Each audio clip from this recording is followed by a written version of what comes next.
Hello, hello! Magandang gabi po sa inyong lahat. Wala ako sa... Kumusta po kayo? Kumusta po ang inyong gabi, ang inyong araw? Dito, nag-uumpisa ng mag-negative.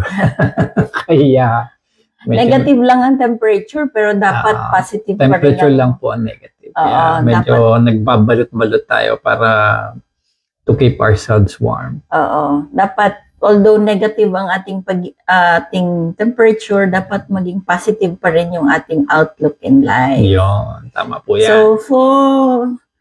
So for today's discussion, we will just do a wrap up of what we have discussed for the past week. Ang bilis ng araw, it's almost end of November already. So, December na bukas. Hindi pa. Sa Sunday, Sunday. Isang tulog na lang.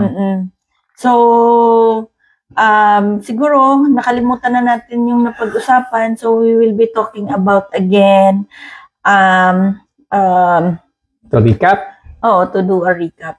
So, we discussed about budgeting. Budgeting, we gave you some tips about budgeting our finances. So, we mentioned that why budgeting really matters, di ba? Kasi syempre, it allows us to prioritize what really matters most, di ba? It will also show or give us control over our hard-earned money, di ba? It helps you to reduce the stress. Yeah, and it will help us gauge our progress as well. Oo, so, di ba na-discuss natin yung mga steps, simple steps to start budgeting. Siyempre, unang-una by starting to track your expenses, di ba? And also, we need to set our financial goals. Ano ba yung dapat lang natin pagtuunan ng priority na pagkakagastusan. And syempre, the most important thing is we need to create a budget plan, di ba?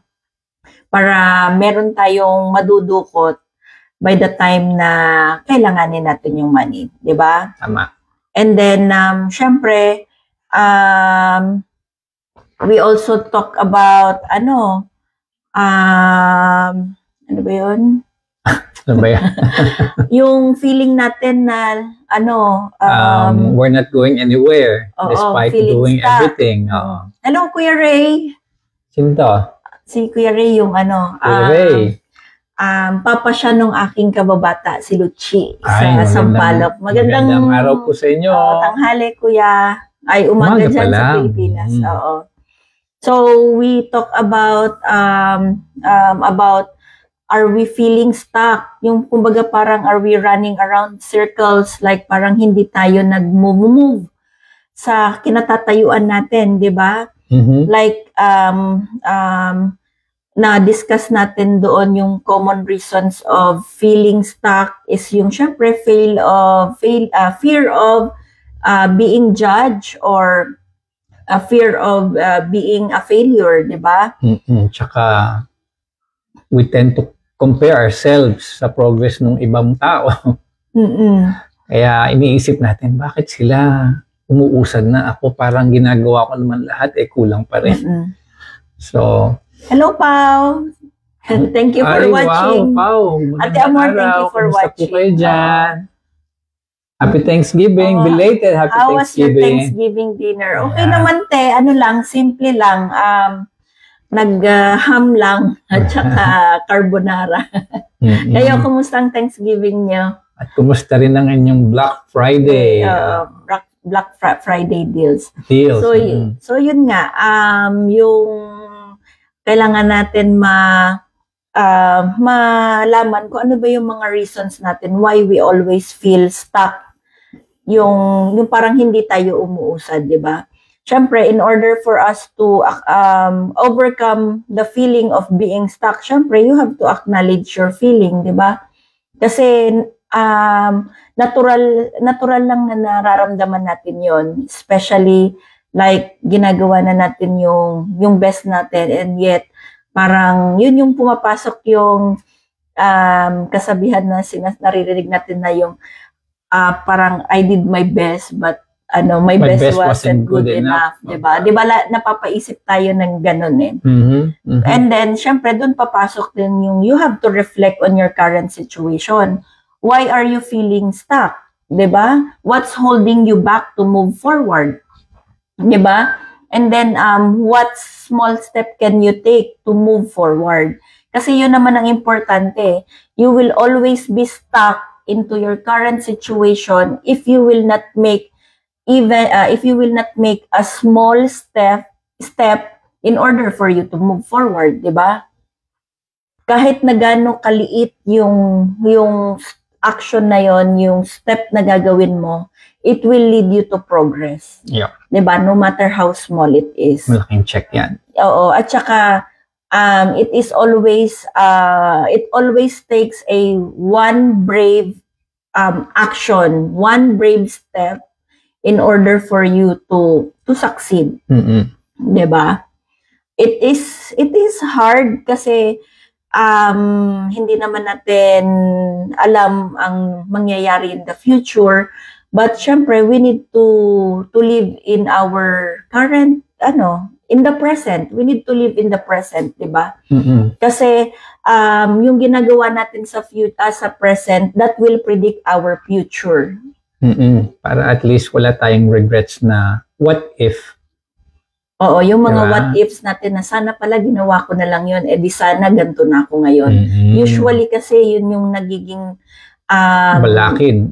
Aside sa balakid, yun yung nagiging norm na natin na parang pag nalipasan na tayo ng pagkakataon, nalipasan tayo ng panahon, laging bumabalik tayo sa what if na yon, yung parang sana pala ginawa ko siya dati. Kasi we tend to be confined in our own comfort zones, ika nga. Kasi parang kontento na ako dito, okay na ako dito. Oo. So, and then syempre we also yesterday also we talk about this week also we talk about how are you going to work smarter, 'di ba? And not harder. Like we differentiate the difference between what is busy and what is productive, 'di ba?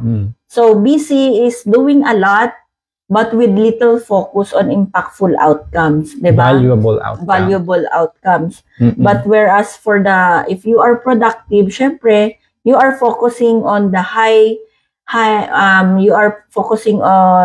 value priorities that aligns with your goals, 'di ba? And then syempre in order for us to work smarter and not harder, syempre we need to set our boundaries and eliminate distractions, 'di ba? Learn to say no, 'di ba? To requests that don't align with your goals. Hindi selfish magsabi ng no kasi nangyayari kasi if we keep on saying yes lang just to please people, in the end, ikaw ang mahihirapan. Kasi, actually, dito sa US, prevalent pang tawag doon o practiced yan, ganyang klase ng kwan. Pagka, lalo na sa trabaho, kung ano lang yung kanilang job description, stick lang sila doon. Anything na ibigay sa kanila, although kayang-kaya nilang gawin yun, for as long as they did not sign for it, they will not do it. Never. Kahit sabihin mong pabor pa yon, never. Kasi in the end, magiging responsable sila doon in case something happens. Be it good, be it bad. And going forward din, since pinagbigyan nila minsan yung ganong bagay, ang iisipin ngayon, it can continue, it can go on. So, doon sila talagang napaka-strict. Kahit na sabihin mong gaano kayo ka-close ng office mate mo, for as long as hindi niya yung linya, never niyang gagawin yun. And then, another way for you to work smarter and not harder is, syempre, you have to manage your time effectively, di ba? Syempre, you have to dedicate specific hours to specific task para nga naman matapos mo rin yung trabaho mo, 'di ba? Like by that way, you will be working efficiently. Diba? And then also you have to embrace your progress, not the perfection, not being perfect on what you are doing. Kasi anything in this world is keep on evolving, keep on changing, diba? So siguro by the time that you have been keeping something na maging perfect, by the time na na-perfect mo na siya, hindi na siya yung applicable. Diba? So, you just have to embrace change. Yeah, embrace be open. And be ready to step out of your comfort zone and learn something new. Continuous improvement. Oo. And then lastly, ito nga, since since syempre lahat naman tayo is nagbe-benefit na ngayon sa mga AI technologies. So make use of that, especially nowadays, kung may kailangan kang hanapin, i-google mo lang. Nandiyan si ChatGPT. Nandiyan si Copilot. GPT hindi. At maskin yung sa simpleng, sa buhay natin na pagluluto. Nako, kung hindi si mo, YouTube. Kung hindi mo alam yung isang recipe, di ba, ang ginagawa natin is nag-YouTube tayo. Sinesearch natin doon, di ba? Live testimony ko yan pagdating dito sa US. Oo. So, take advantage of the technology.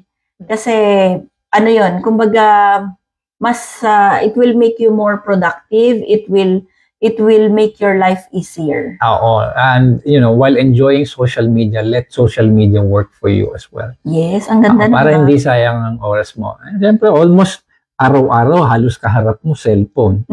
Tumitingin ka sa mga post ng kung ano-ano. Bakit hindi yung makabuluhan ng, let it work out for your favor. While, investing time. Diba? Kasi nag-uubos ka ng oras sa social media, sa cellphone mo. Might as well try to make it, a proactive hobby, I would say, or proactive exercise. And then we also talk about why we care about others' opinion and how are we going to break free from that. Yun. Diba? Yung caring for others' opinion dito is like, it goes to the negative aspect probably. Kasi although people tend to care for others, but usually people care for you with, alam mo yun, may kasamang mga opinions na, di ba? So, may gawin kang mabuti, may gawin kang hindi maganda, may masasabi pa rin sa iyo yung mga tao. So, better focus on what you are supposed to be doing and, focus on your goal. Oo. Like, siguro, let's just eliminate the fear of judgment kasi that will hinder you from pursuing your dreams or taking risks. Kasi, opinions of others will not pay our bills. Tama. That's why we are doing this online business on the side. Kasi we need to have an extra income, 'di ba? I don't mind them telling na baka nasisiraan na siguro ng ulo yan or siguro ganyan na lang sila kadesperado or something like that. No, it's not like that.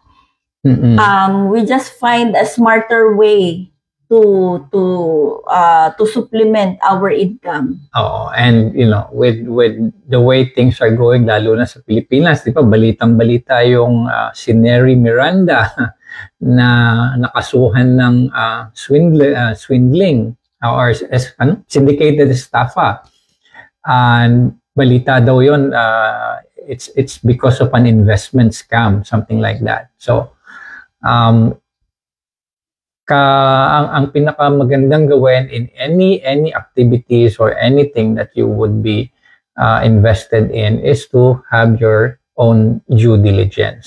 Research. Kahit nakamag-anak mo pa yan, kaibigan matalik, kapatid pa yan. And if it's really a legitimate investment, definitely you should be into it. You need to do your part do your research on something that is not familiar to you kasi it's your right. Anyway, we have already sinabi na namin sa inyo that we are paying our taxes here. We are registered with International Revenue Services, equivalent to BIR sa Pilipinas. So, it means it's legit. Tsaka, kung may mangyaring bulilyaso, IRS ang hahabol sa amin. So, BIR ang hahabol alam mo naman dito sa US. Kaya, very, very careful din kami pagdating sa ganyan. Kasi yun yung unang namin, yun yung unang hinanap namin bago sa isang business na bago kami nag-engage dito sa online business. Yung truthfulness, yung legitimacy ng business. And isa pa lang yun sa mga natik sa yung kumbaga sa checklist namin.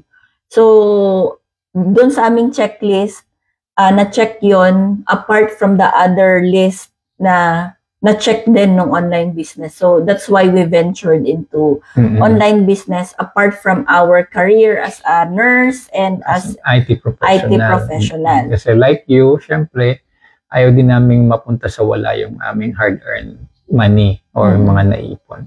And para sa kinabukasan ng mga anak namin yun. So, lalong-lalo na ako. Ayaw kong mangyari yun. So, and then I also had a chance to interview June. She's a dialysis nurse from Texas, USA. So, her journey into online business talaga was very inspiring kasi when she started the business, she didn't even have a laptop to use for the business. She doesn't know how to make reels, to make a story, anything about social media postings. But through the training, talagang binigay niya yung sarili niya na matuto. Talagang nag-evolve si Ate June, and it is so inspiring to work alongside her na talagang kumbaga nakita niya yung kung para saan talaga yung purpose niya, like hindi lang para magtrabaho as a nurse. Kasi as she mentioned, I think magto 20 years na yata siya dito sa America, and with that 20 years na nagwo-work siya as a nurse, she's been working multiple jobs. Imagine 2 to 3 jobs para lang ma-sustain niya yung pangangailangan ng anak niya, and she's also helping her aging parents. So, 'di ba? The more jobs she has, the more she's trading time for money. Kumbaga, lumaki na lang yung anak niya nang hindi niya natututukan. Tapos yung hindi niya nasasamahan yung parents niya sa mga appointments kasi may trabaho siya. But lo and behold, with the business that she's having right now, with the same business that we are having right now, she only has one nursing job. She quit the 2 already because it supplemented na yung nakukuha niyang sweldo doon sa dalawang all because of the online business. So imagine how this online business parang gives hope sa mga tao na kumbaga yung para sa mga taong akala nila habang buhay na silang magtatrabaho. So that's great. That was really inspiring. Inspiring, and syempre I was really grateful na napagbigyan niya rin ako. Alam mo yan, para ma-share niya yung journey niya as a online business owner, as a registered nurse, as a mom, as a daughter. So katulad nung sinabi niya kahapon, like if you have a vision, if you can dream big. No, if you can dream, then you can ano yung pagsasabi niya, you can make a way for that dream to be achieved. Sabi niya ganyan kasi wala namang wala daw kumbaga you are one step away to a life-changing path. Kasi siya hindi siya tech savvy. Kumbaga andun yung mga hindrances for her not to start the business. But she took the biggest decision in her life. And look at her now. She's really starting to reap everything she has been sowing for the past years. Diba? So, I think that is something na talagang really, yung parang i-take natin na kumbaga kung meron talaga tayong gustong abutin sa buhay, we have to make a bold decision. Bold step. Bold step. Kasi, di ba, bago nga tayo makakarating sa paroroonan natin, di ba, we take small steps. So same with our life, with our goals, with our dreams. Diba? In order for us to reach our dreams, to achieve our goals in life, for our family, for our loved ones, kailangan nating gumawa ng desisyon. Diba? A decision that is something that will really thank you. Your future self will thank you for. So, magandang reflection yun. Ask your future self. Or kung yung, let's say, yung future self mo, makakausap mo, ano sa tingin mong sasabihin sa'yo? Oo. Hindi. If their future self can talk to them, and if they have made that bold decision, they alam mo yun, yung, kumbaga, magte-take ba sila ng leap, or something like that, kung makikita nyo yung future self nyo, ano sa tingin nyo ang sasabihin ng future self nyo? Siyempre, kung maging maayos ang iyong future, bakit naman sasabihin nun, ituloy mo yan. Oo, gano'n. Walang kaduda-duda, ituloy mo yan, pagtiyagaan mo yan, and eto ako, ang future self mo. Hello, Ate Lolit. Thank you for watching. Madam Lolit, kumusta? Kumusta dyan sa Chicago? Thank you sa for Illinois. tuning in. So, yun lang, I think yun yung yun yung magandang iiwan natin sa kanila. Do something that your future self will thank you for. Yun. Magandang message yun. So, maraming salamat po for tuning in sa lahat ng mga nag-tune in live, and for those who will be watching replays. Maraming salamat for journeying with us. It's already 62 days or 63 days, so ilang kembot na lang. But it doesn't mean we will be stopped doing this go live. Baka nga gawin na natin gabi-gabi to or araw-araw para at least, we can get connected with our old folks. So for those who are interested, or you got curious what this online business we are talking about, send us a direct message or click the link in the title description on this live video. Don't worry, that link is not something na spammy or something. Hindi po yan virus. Ano po yan? It's not a trap also. It's not a trap. Ano lang yan siya. It's your gateway for sabihin natin, your future awaits. Pag click nyo yung button.